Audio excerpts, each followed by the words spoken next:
روزای اول دولت روحانی خیلی‌ها خوشحال بودن که با وعده‌های دولت تدبیر و امید قیمت دلار که تو دولت قبل ناگهانی بالا رفته بود پایین میاد.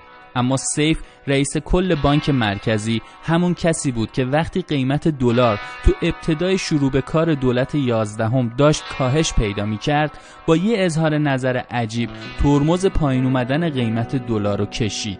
دولت اما میخواست هنوز مردم رو به نتایج مذاکرات هسته‌ای امیدوار نگه داره. برای همین برداشته شدن تحریم‌ها، برگشت پول‌های بلوکه شده و خیلی گشایش‌های دیگه اقتصادی که دولتی‌ها وعده‌شو به مردم میدادن خیلی‌ها رو امیدوار کرده بود که قیمت دلار هم بعد از این گشایش‌ها پایین‌تر بیاد. با تدبیر و امید و با کلید تدبیر حل خواهد شد. بدونید شما هسته‌ای هم حل خواهد شد، تحریم هم برداشته خواهد شد.